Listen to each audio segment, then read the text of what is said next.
Hello, my dear friend. Welcome to our podcast. My name is Anna, and I am so happy you are here with me today. If this is your first time listening, a very warm welcome to you. I hope you feel cozy and safe here. If you are a returning listener, welcome back. It is always a joy to have you with us. Today we have a very special topic.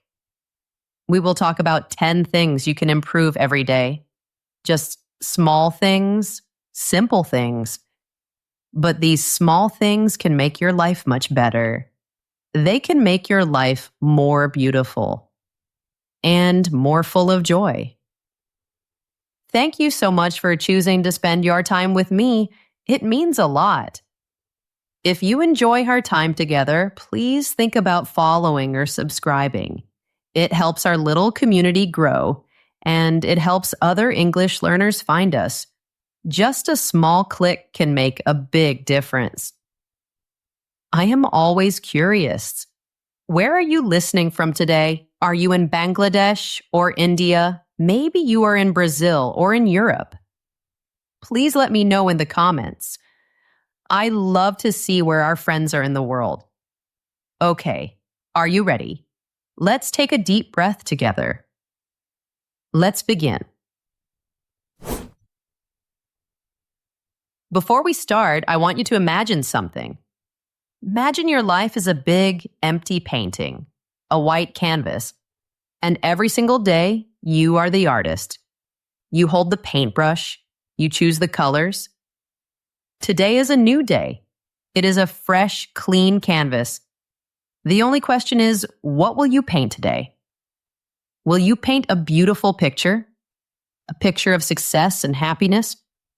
Or will you paint a sad picture? A picture of regret? The most successful people in the world are like great artists. They are not just lucky. They have learned how to paint well. They practice every day. They have 10 special ways of painting. We can call them brush strokes. These 10 brush strokes help them make their dreams real. They know a secret. Greatness does not come from one big action. You do not become great in one day. Greatness comes from small things. Small things you do every day. It is the quiet, steady work that matters most. Think about it like this. If you get just 1% better each day, just a tiny, tiny bit better, after 1 year, you will be so much stronger. You will be almost 38 times better. This is the power of small daily actions. They add up. In this episode, I will give you those 10 brush strokes, those 10 simple habits. It is time to stop waiting for luck. It is time to start creating your own beautiful life, one day at a time. Are you ready to pick up your brush? Let's begin. First, let's talk about the canvas. The canvas is your life. Your life is not about what happens to you. It is about how you choose to feel about it. It is about how you respond. Sometimes there are storms in our lives. Things are difficult. But it is not about the storm. It is about how you choose to paint the sun, how you paint the light coming through the clouds. The difference between a happy life and a sad life is your daily habits. These are simple, strong actions. They are our brush strokes. Anyone can learn them. You can learn them. Each brush stroke helps the next one. They build on each other like layers of paint. They make you strong. They make you see clearly. They give you purpose.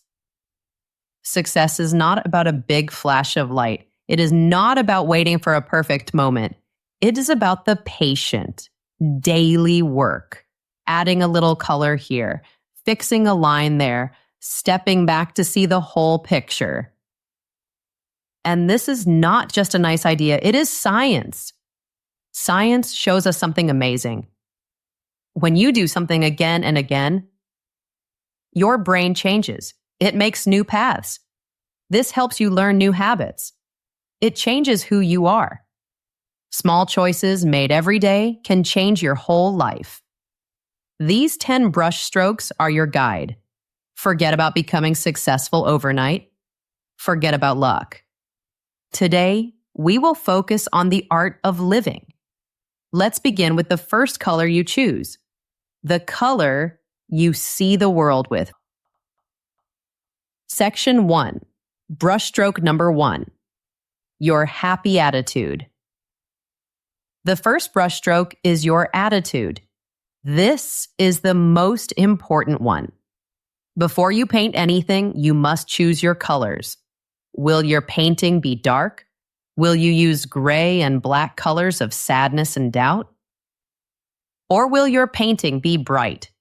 Will it be full of yellow and blue and red, the beautiful colors of hope and happiness? Your attitude is the first layer of paint. It is the color you see everything through. It changes how you see the world. It changes what you get in life. Think of it like this. A happy attitude is like a magnet. It pulls good things to you. It pulls good people to you. Some doctors say that happy people often have stronger hearts. They say that people who see the good in things are healthier. And in the workplace, it is the same. Studies show that workers with a positive mind are more productive. They get more things done.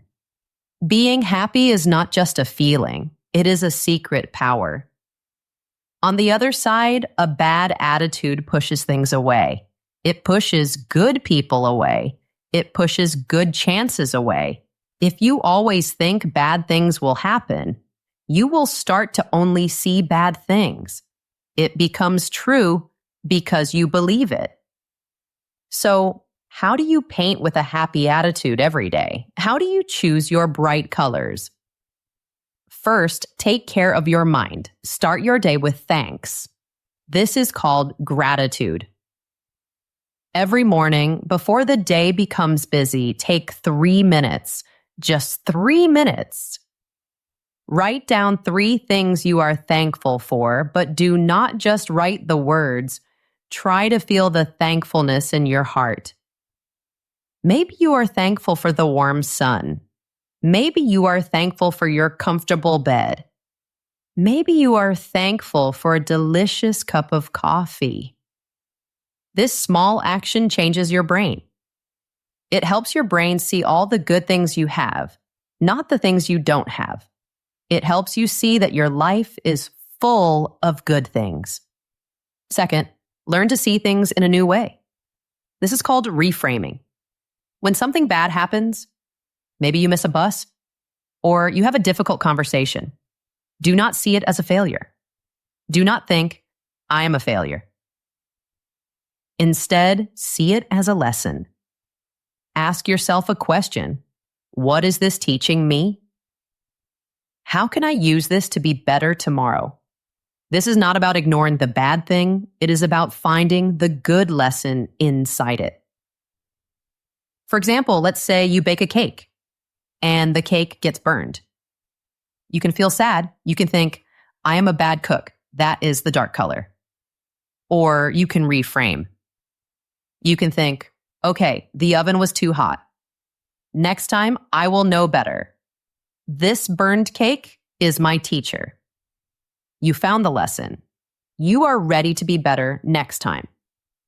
Third, stop feeding your mind negative things. Be very careful about what you read. Be very careful about what you watch. If the news makes you feel scared all the time, if social media makes you feel sad or angry, you have to make a change. Unfollow those accounts. Unsubscribe from those channels. Choose to protect your mind. Your mind is like a garden. You cannot grow beautiful flowers if you keep planting weeds. You must choose to plant flowers. You must choose to feed your mind good things. Positive stories, happy music, inspiring words. Now, imagine 2 artists. They're both painting the same thing. They're painting a tree on a hill during a storm. The first artist feels sad. He uses dark gray and black colors. He paints a picture of sadness, a broken tree, an angry sky. The painting makes you feel hopeless. The second artist feels strong. She uses deep blue colors for the sky, but she also uses bright white and yellow for the lightning.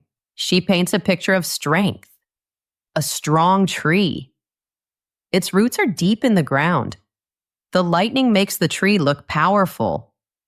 The painting makes you feel hopeful. The tree was the same. The storm was the same. But the attitude of the artist was different. The choice of colors changed everything. Your attitude is your choice. It is your first and most powerful brushstroke. So choose your colors with care. Choose to paint a bright and hopeful day. Section 2, brushstroke number 2, talking and listening. Well, the second brushstroke is about communication. This means talking and listening.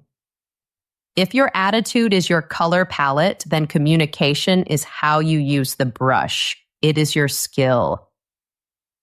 You can have a beautiful idea in your mind, a masterpiece.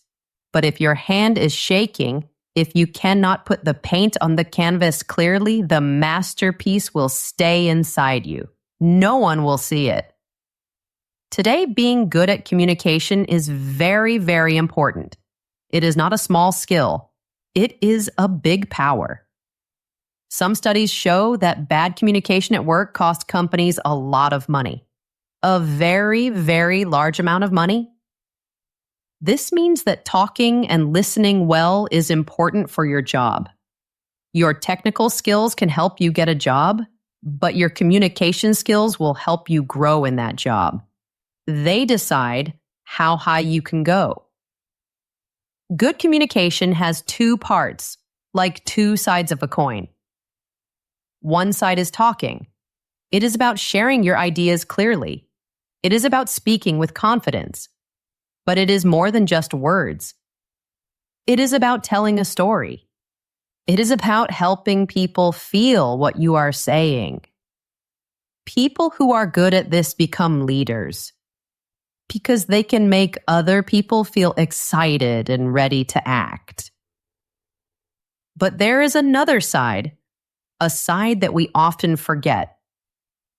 This side is active listening. A famous writer named Stephen R. Covey once said something important.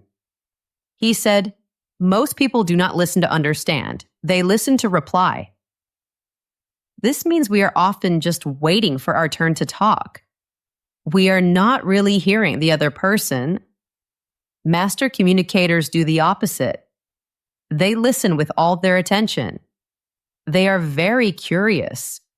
They try to understand the other person's world. They try to see from their eyes.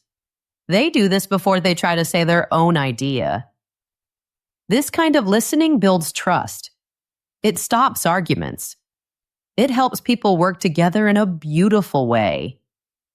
So, how can you practice this every day? How can you become a master communicator? First, use the thoughtful pause. Before you speak in a conversation, especially a difficult conversation, just take one breath, a small pause.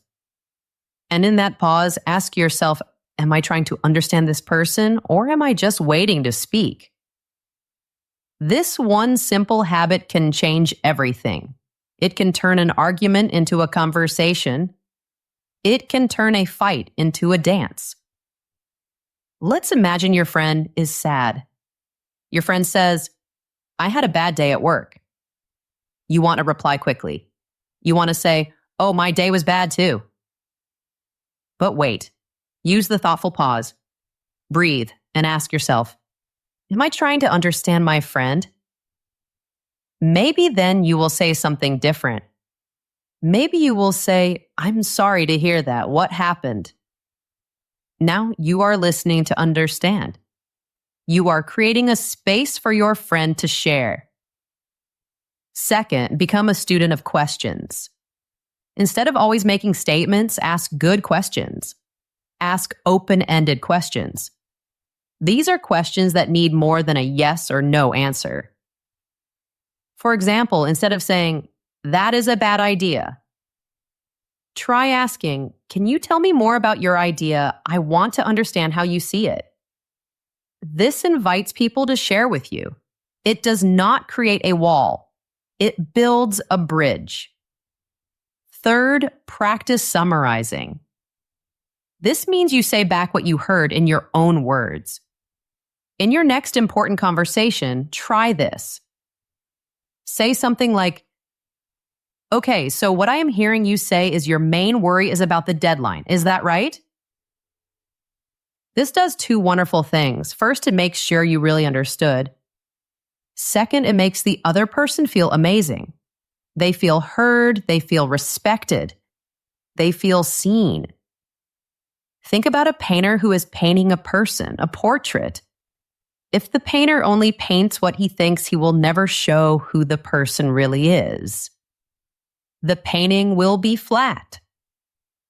A great portrait is made by looking, by watching, by listening, by understanding the person's feelings and story. It is made with empathy. Your relationships are the same. Your friendships, your family, your work. To paint them beautifully, you must first learn to see and hear others. You must listen with your whole heart. Section 3. Brushstroke number 3. Doing small things every day. The third brushstroke is discipline. It is forged discipline. This means it is strong, like metal. If your attitude is your paint color and communication is your skill with the brush, then discipline is your steady hand. It is the hand that guides the brush every single day. It is the bridge that connects your dream to your reality. It connects your idea to your finished painting. Motivation is a feeling. It is like the weather. Some days it is sunny. You feel motivated. Some days it is cloudy. You do not feel motivated. Motivation comes and goes. But discipline is different. Discipline is a system. It is a promise you make to yourself. It is the promise to show up and paint, even when you don't feel like it, even when you are tired, even when it is cloudy. The most successful people do not wait to feel ready. They do not wait for the sun to shine. They work from a plan, not from a feeling. They have a structure. The science of this is very interesting. It is like a small battle in your brain. There are two parts of your brain. One part is the impulsive part. It wants to have fun now. It wants to eat the candy now. It wants to watch TV now. It wants easy things. The other part is the wise part. It plans for your future. It wants you to be healthy and happy tomorrow. It knows that hard work now will bring rewards later. Every time you choose the hard thing for your future over the easy thing for now, you are making that wise part of your brain stronger. Trying to use just willpower is very hard. Willpower is like a muscle. It gets tired. If you use it all day, it runs out. But discipline is built with habits. Habits are actions that become automatic. When a good choice is a habit, it becomes easy. It does not use much willpower. So, how do you build this strong, disciplined hand?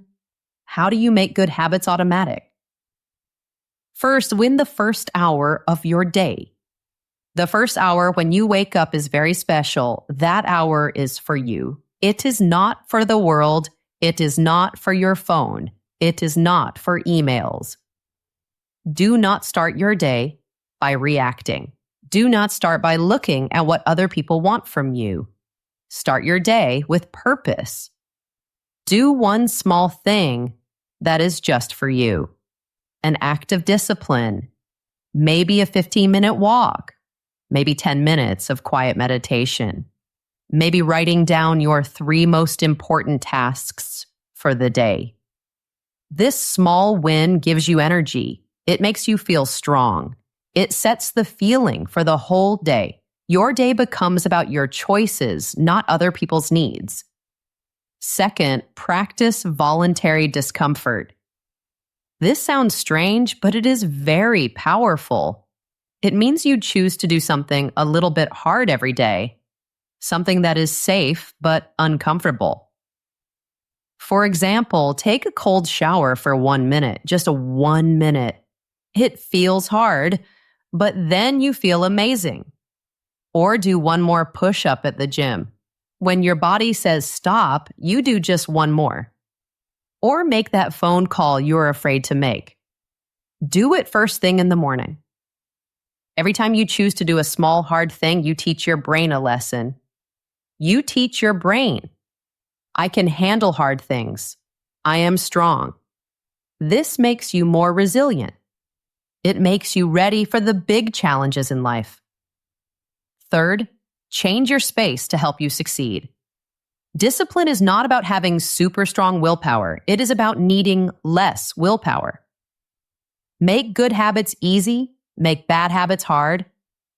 This is designing your environment. If you want to exercise in the morning, put your workout clothes next to your bed the night before. When you wake up, they are right there. It is easy to put them on. If you want to eat healthier food, do not keep junk food in your house. If there are no cookies in the kitchen, you cannot eat cookies. It is very simple. The most disciplined people are not superheroes. They are just very smart about their environment. They make it easy to do the right thing. Think about a sculptor. Someone who carves a beautiful statue from a big block of stone. The sculptor does not only work when she feels inspired, she has a plan. She shows up at her studio every single day, and she slowly, carefully chips away at the stone. Some days are exciting. She can see the shape of the statue. It is beautiful. Other days are boring. It is just slow, hard work. Chipping and sanding, but she does not stop. She is steady. The beautiful statue is not made by motivation. It is made by daily, steady, forged discipline. Your life is your statue. Chip away at it every day. Section 4, brushstroke number 4. A free mind. The fourth brushstroke is about your mind. It is about creating a liberated mindset, a free mind.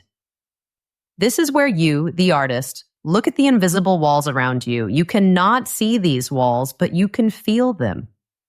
These walls are your limiting beliefs. They are the stories you tell yourself.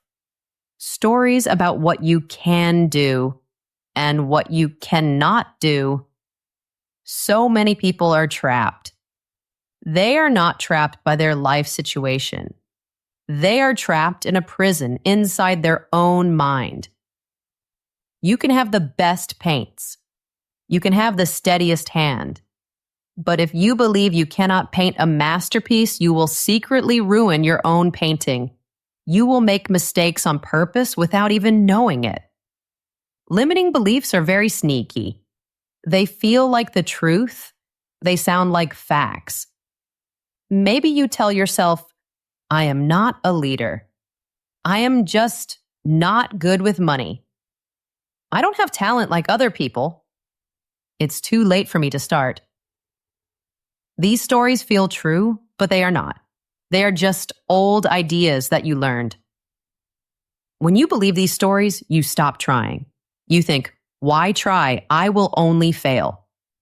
This is called learned helplessness. You learn to be helpless. Your brain starts to look for proof that your story is true. If you believe, I am not good at talking to people, you will only remember the times you felt shy. You will forget the times you had a nice conversation. Your belief becomes your reality. Liberating your mind means you break down these walls, brick by brick. It means you question your own stories, and you replace the bad stories with good stories, with stories that make you feel strong.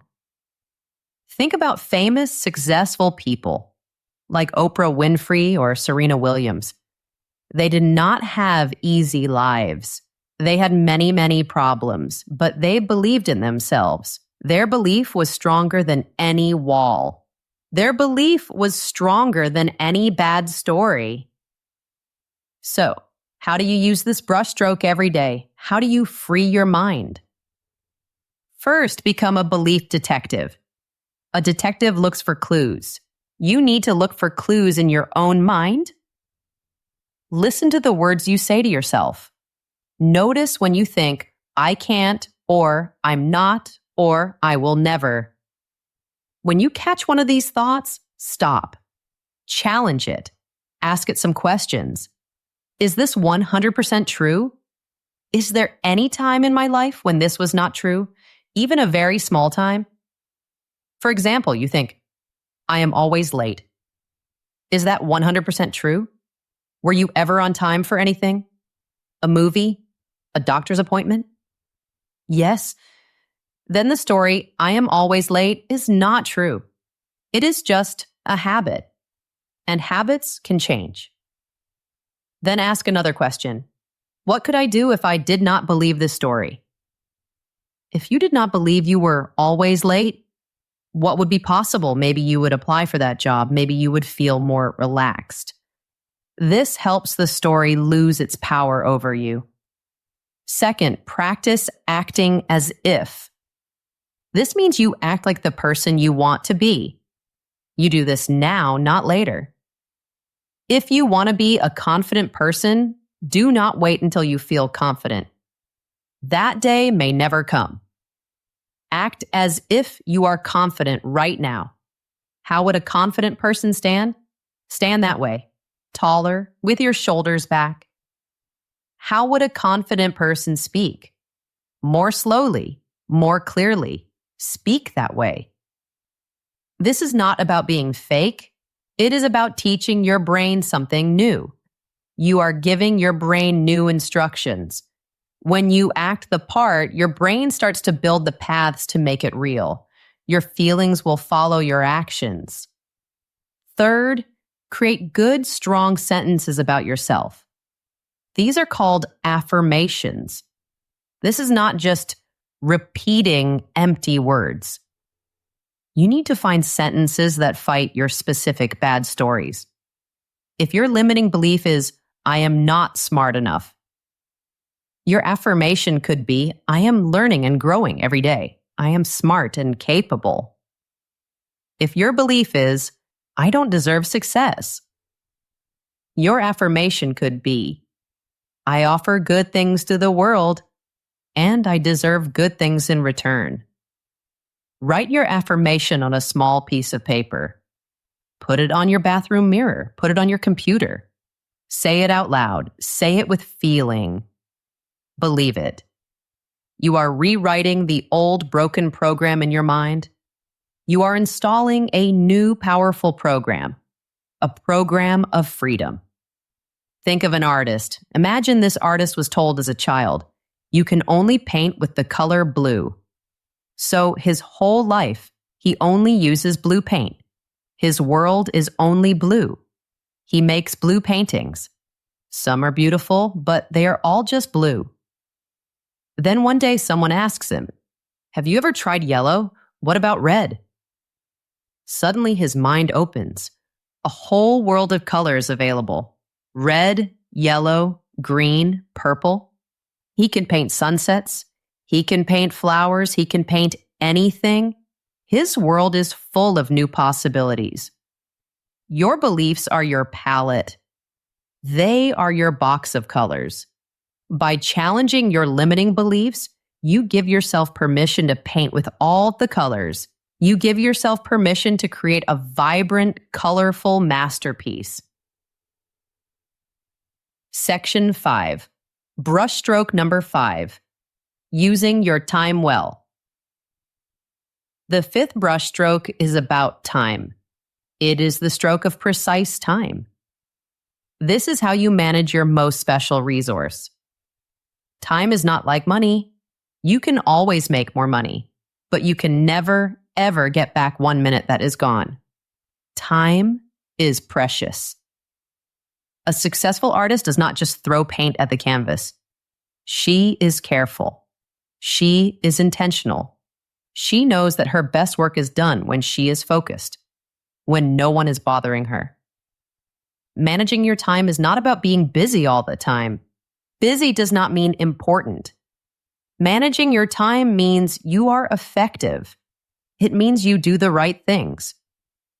It is the discipline to say no to 100 good things so you can say yes to 3 or 4 great things, the things that truly matter to you. Most people do not control their time. Their time controls them. Their day is run by their phone beeping, their email inbox, and other people's small requests. They are always changing tasks. They write an email for 2 minutes. Then they check social media. Then they answer a phone call. Then they try to go back to the email. Science shows this is very bad for your brain. Every time you switch what you are doing, a part of your brain's attention stays with the last task. It is like a little ghost of the last thing you did. This ghost makes it hard to focus on the new thing. Your brain power gets broken into little pieces. But masters of time are different. They are proactive. They plan ahead. They decide what is most important. And they protect the time for those important things. They build a fence around that time. So, how do you use this brushstroke of precise time in your life? First, eat the frog. This is a famous idea from a writer named Brian Tracy. It is very simple, but very powerful. A frog is your most important task of the day. It is usually the hardest task. It is the task you probably want to avoid. The rule is, eat that frog first. Do that big, important, hard task first thing in the morning, before you check your phone, before you open your email, before you get lost in small things. When you finish that big task, you will feel amazing. You will feel so powerful and proud. This good feeling will give you energy for the rest of the day. It creates momentum. Second, use time boxing. This means you give every task a home on your calendar. A to-do list is just a list of wishes. I wish I could do this today. But a calendar is a plan. A real plan. Look at your calendar. Block out time for your important work, like making an appointment with yourself.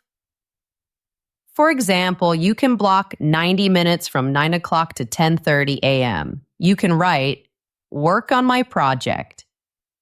During those 90 minutes, you do only that. No phone, no email, no distractions. Just deep, focused work. This changes your calendar from a list of meetings into a strategic plan for your life. You are the boss of your time. Third, use the 1-3-5 rule. This is a simple way to plan your day. It helps you not feel overwhelmed. Each day, plan to do 1 big thing, 3 medium things, and 5 small things. The 1 big thing is your frog. It is your most important task. The 3 medium things are also important, but smaller. Maybe writing an important email or making a plan for tomorrow. The 5 small things are quick tasks, like responding to a message or making a quick phone call. This 1-3-5 structure is clear. It is realistic. It helps you focus on what is important and make real progress every day. Imagine an artist. She has only 3 hours to finish a painting. A beginner artist might panic. He might try to paint everything at once. He adds a little blue here, a little red there. He gets very busy. And in the end, the painting is a mess. But a master artist is different. She works with precision. She has a plan. She might spend the first hour drawing the main shapes, the composition. Then she might spend the next 90 minutes on the most important part of the painting, the focal point. And in the last 30 minutes, she adds the final details, the highlights that make it shine. She uses her time with a smart plan. She creates the biggest impact in a short time. Your day is your canvas. Your time is your brush. Use your time with precision. Use it to create something that matters to you. We are now halfway through our 10 brush strokes. You are doing wonderfully. If you are finding these ideas helpful, if you feel inspired to create your own beautiful life, please take just 1 second to subscribe to this channel. It helps us continue to make these podcasts for you. The next 5 brush strokes are about adding the beautiful details. They will bring your painting to life. You don't want to miss them. Okay, let's continue our journey together. Section 6. Brushstroke number 6. Always learning. The 6th brushstroke is perpetual learning. Perpetual means something that never stops. So this is the habit of always learning. This brushstroke is about getting new colors for your palette. It is about expanding your world. The things you know today are good, but the world is always changing. What is true today might be old tomorrow. The most successful people are not the people who know the most. They are the people who learn the most. They are students for their entire life. They are always curious. They know that to grow, they must learn. Their growth is connected to the new things they learn, the new skills they practice. An artist who stops learning is in danger. If you only paint the same way with the same colors for years, your work becomes boring. It becomes old. Your life and your career are the same. Learning new things keeps you fresh. It keeps you valuable. It helps you adapt to a changing world. Learning is the best way to invest in yourself. When you learn something new each day, even a small thing, it is like planting a seed. Over time, these seeds grow into a big, strong tree of knowledge. This tree gives you fruit. The fruit is new opportunities and new rewards. So, how can you make always learning a part of your daily life? First, create your own university, the University of You. You are the student, and you are the dean. Set aside a little time every single day just for learning. It can be just 15 minutes or 30 minutes. That is enough. You can turn your travel time into learning time.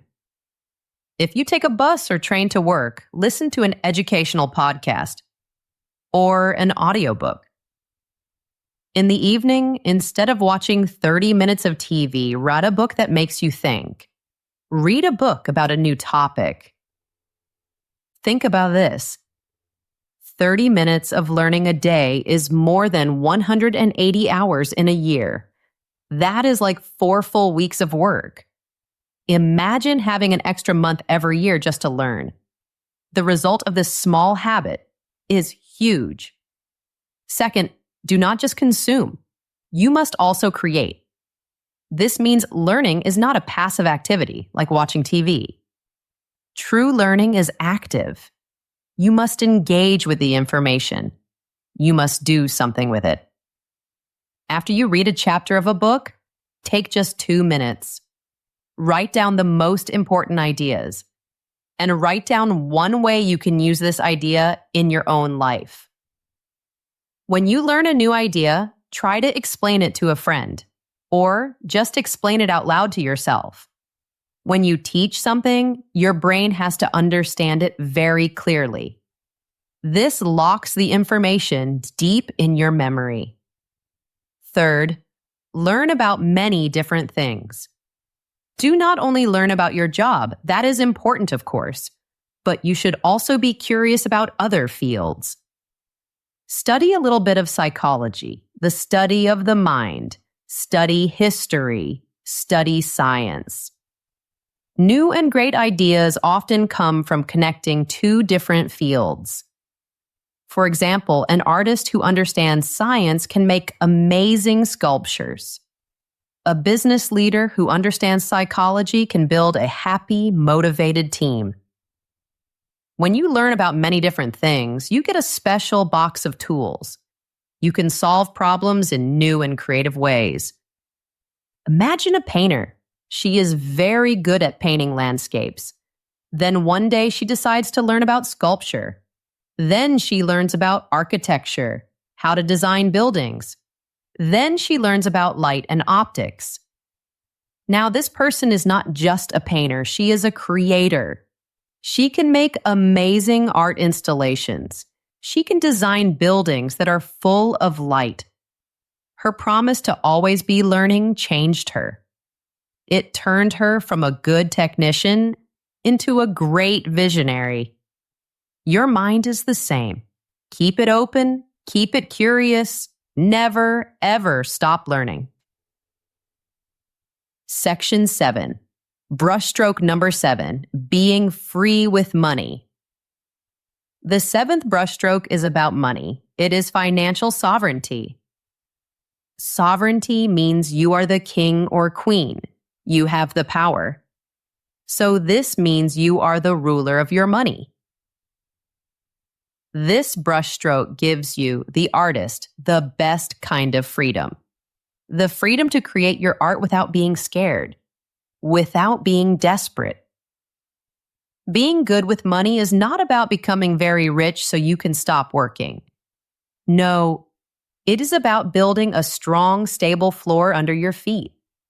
This stable floor allows you to do your best work, the work you love, on your own terms. Being in debt or always worrying about money is like a thick gray paint. It gets on everything. It makes all the other beautiful colors on your canvas look dull and sad. Money stress forces you to make bad decisions. Decisions based on fear. You take a job you hate just to pay the bills. Financial sovereignty means you take back the power. You control your money, so you can decide what your life's painting will be about. You can paint from a place of love, not a place of fear. The main idea is very simple, but very few people truly master it. The idea is spend less money than you earn and invest the money that is left over. It is not about how much money you make. It is about how much money you keep and how hard you make that money work for you. This is a habit. It is about small, smart choices that add up over time. It is not about winning the lottery.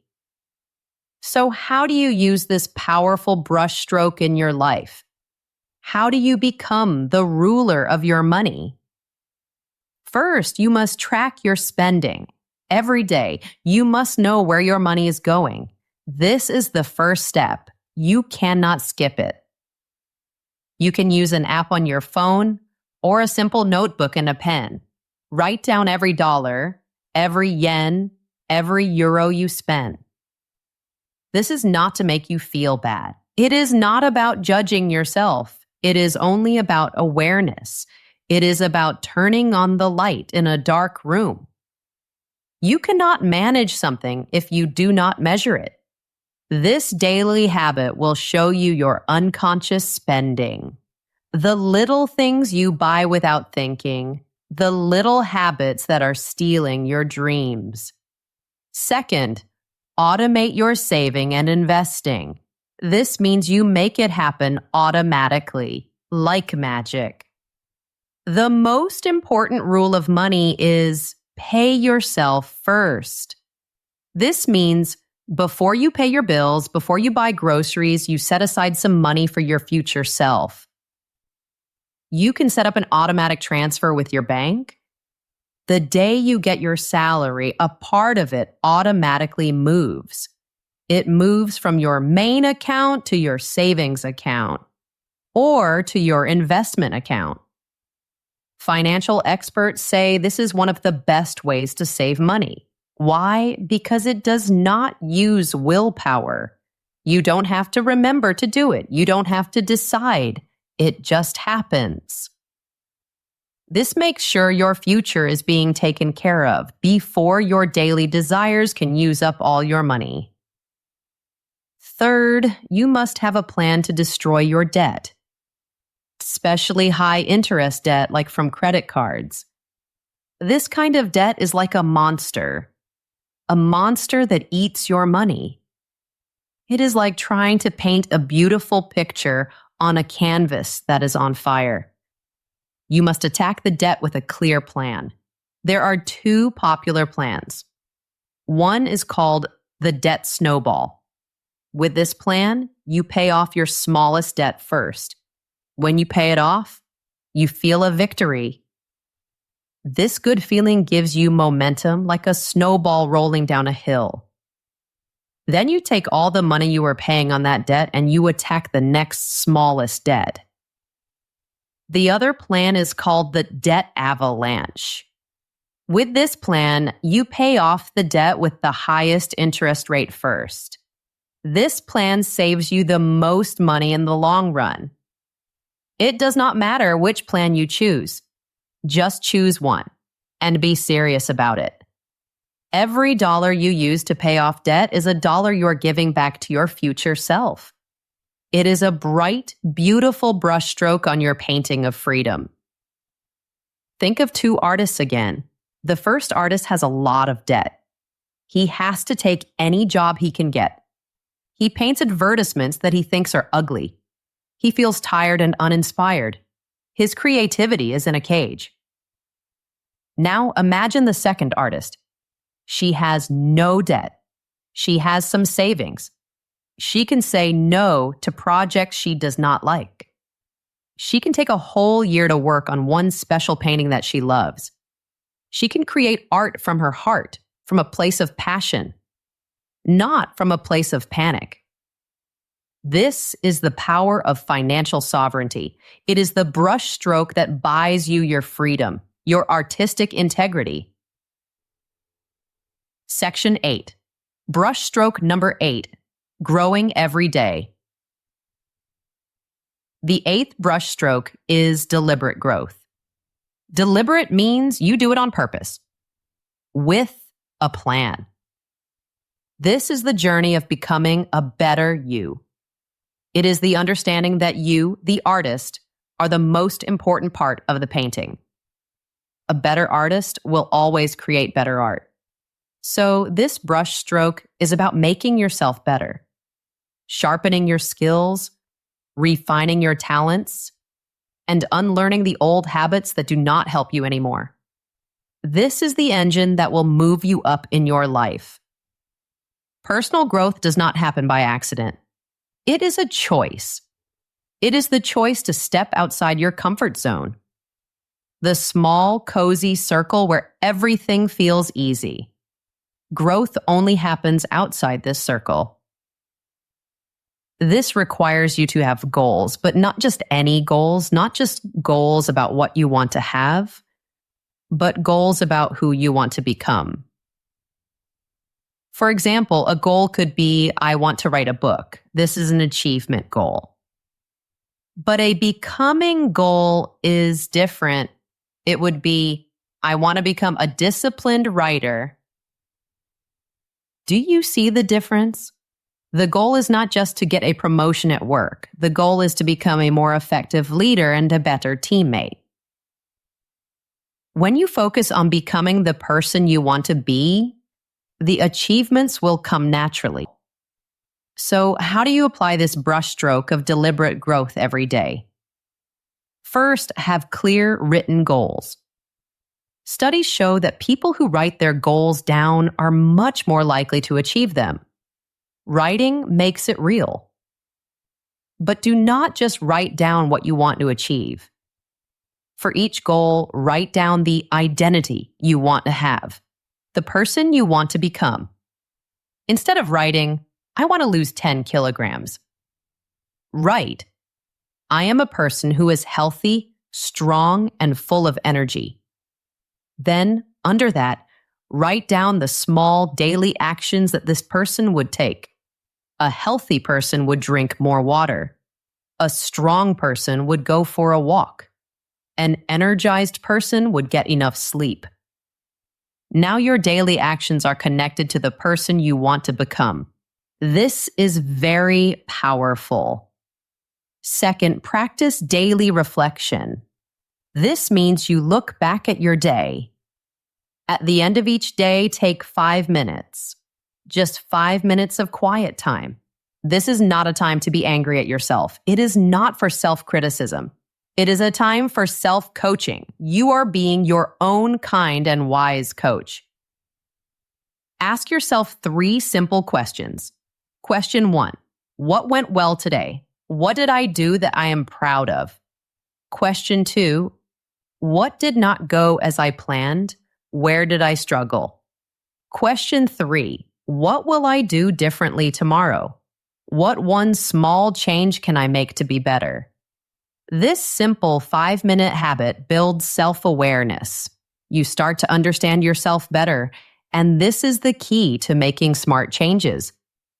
Third, ask for feedback. Growth happens at the edge of what you know, but it is hard to see your own mistakes. We all have blind spots, places we cannot see.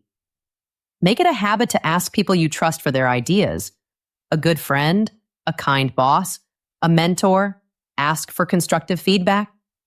This is feedback that helps you build, not tears you down. You can ask questions like, what is one thing I could do to be a better friend? Or, in that meeting, where could I have been stronger? Hearing feedback can feel uncomfortable. It can hurt our pride a little bit, but it is a gift. A very precious gift. It is a shortcut to growth. It helps you see your own painting from a new pair of eyes. Imagine an artist. He paints the same picture of a mountain every day for 10 years. His skill is very good, but he is not growing. The paintings all look the same. Now imagine he invites a master artist to look at his work. The master looks carefully. She says, your use of shadow is a little flat. It does not have depth. This feedback is painful to hear. The artist feels a little sad, but he is wise. He listens. He takes the feedback. He goes and studies how to paint shadows with more depth. He practices. His next painting of the mountain is amazing. It is a huge jump forward. It looks real. It has life. This is deliberate growth. It is the choice to listen, learn, and become a better artist, a better you. Section 9, brushstroke number 9, your big why. The 9th brushstroke is about purpose, defining your purpose. This is the why behind all the other brushstrokes. It is the reason you do everything you do. Purpose is like the North Star in the night sky. It is a bright, steady light. It shows you the way. It gives your life direction. It gives your life meaning. Without a purpose, all the other habits can feel empty. Discipline without a purpose is just hard work for nothing. Success without a purpose is like winning a game you don't care about. It feels hollow. Purpose changes everything. It turns hard work into a calling. It turns effort from a heavy weight into a pair of wings. A famous psychologist named William Damon says purpose is an intention, a strong, steady intention to do something. And that something has 2 parts. First, it must be meaningful to you. Second, it must help the world in some way, even a small way. Purpose is not a magical thing you find under a rock. It is something you build. You build it with daily thought and daily action. Many studies show that people with a strong sense of purpose are happier. They are stronger when bad things happen. They have less depression. And they even live longer. One study in 2019 found that people with a strong purpose in life had a lower chance of dying. Purpose is not a luxury. It is a basic need for a happy human life. So, how do you apply this foundational brushstroke? How do you find and build your purpose? First, write your purpose statement. Take some quiet time for yourself. An hour on a Sunday morning, maybe, with a cup of tea and a notebook, and answer these questions with your heart. Question 1. What things make me feel truly alive? When do I forget about time? Question 2. What problems in the world make me feel sad or angry? What do I want to fix? Question 3. If I could give one gift to the world, what would it be? Now look at your answers. Try to put them together into one simple sentence. My purpose is to, for example, maybe your purpose is, my purpose is to help other people feel strong and believe in themselves. Or maybe, my purpose is to create beautiful, peaceful spaces for people to enjoy. Or, my purpose is to bring joy to others through laughter. This sentence is your compass. It is your guide. Second, connect your daily actions to your purpose. Read your purpose statement every morning. Then when you plan your day, ask yourself this question. How can I live my purpose today, even in just a very small way? If your purpose is to bring joy to others, maybe today, that means telling a funny story to a coworker or smiling at a stranger. These small actions that are connected to your purpose, they fill your day with meaning. They make you feel good. They remind you of your big why. Third, check on your purpose when your life changes. Your purpose is not written in stone. It can grow and change as you grow and change. The purpose of a 20-year-old person might be about learning and exploring. The purpose of a 70-year-old person might be about teaching and sharing wisdom. Both are beautiful. When you have a big life change like a new job or becoming a parent or retiring, it is a good time to look at your purpose statement again. Does it still feel right? Does it still feel like you? This makes sure that your life's work is always connected to who you are now, not who you were before. Think about the great master artists of history. Michelangelo did not just paint a ceiling in a church. He believed he was creating something for God, something that would make people feel closer to heaven. That was his purpose. Leonardo da Vinci was not just drawing pictures of machines, he was filled with a deep, deep curiosity. He wanted to understand everything about the universe. That was his purpose. Their purpose was the fuel for their incredible hard work. Your purpose is the story that your painting tells. It is the big idea that connects all the colors and shapes. Without purpose, you just have paint on a canvas. With purpose, you have art. Section 10. Brush stroke number 10. Saying thank you. The 10th and final brush stroke is transformative gratitude. Transformative means it has the power to change everything, and gratitude means being thankful.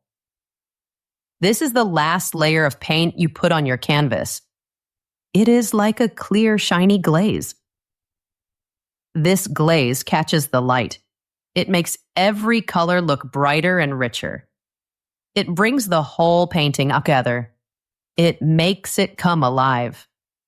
Gratitude might be the simplest and most powerful tool you have. It costs nothing. It takes only a few moments. And science has proven that it has a good effect on every part of your life. Gratitude changes your brain. It helps you to stop focusing on what you don't have. And it helps you to start focusing on all the wonderful things you do have. It shifts your view from scarcity to abundance, from what is wrong to what is right. When you feel thankful, your brain releases special chemicals. These are the feel-good chemicals like dopamine and serotonin. They make you feel happy and relaxed. But it is even more than that. Studies show that people who practice gratitude sleep better. They have stronger bodies that can fight sickness. They feel less worried and less sad. Many studies show that gratitude is connected to better mental health. Gratitude is an upward spiral. When you feel thankful, you attract more things to be thankful for. It is a beautiful, positive cycle. So, how do you apply this final transformative glaze to your life's painting? First, begin and end your day with it. We talked about starting your morning by writing 3 things you are thankful for. This is a wonderful start. Now let's add something to the end of your day. Create an evening ritual.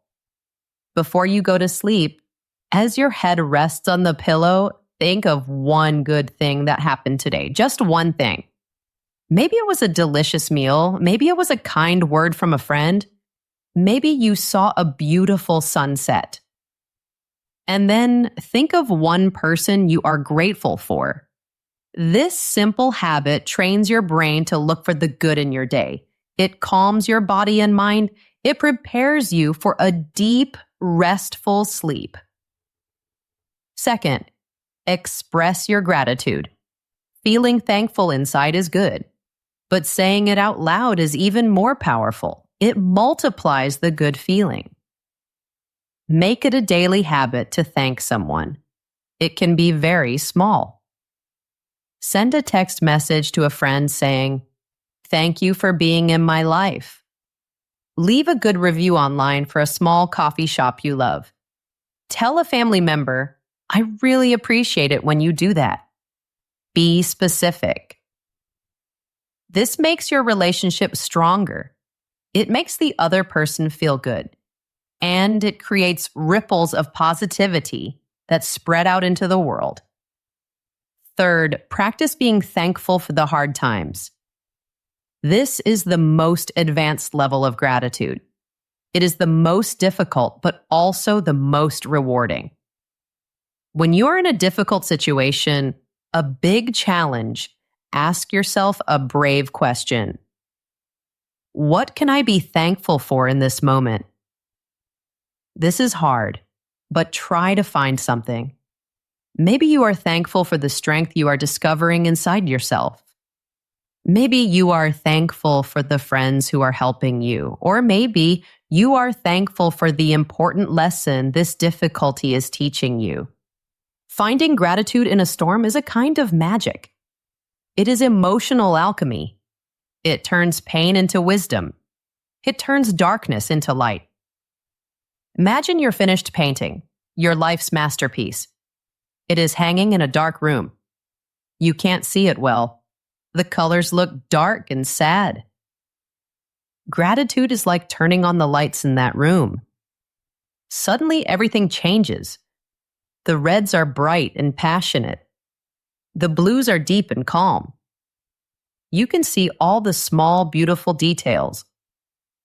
The painting did not change, but how you experience the painting changed completely. Gratitude does the same for your life. It shines a light on all the beauty and strength and love that is already there. It is the final, essential touch. The touch that makes your life a true masterpiece.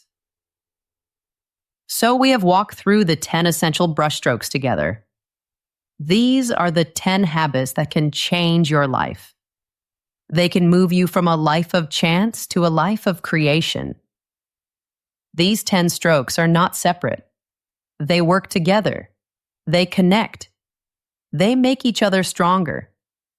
They create a beautiful cycle of positive change in your life.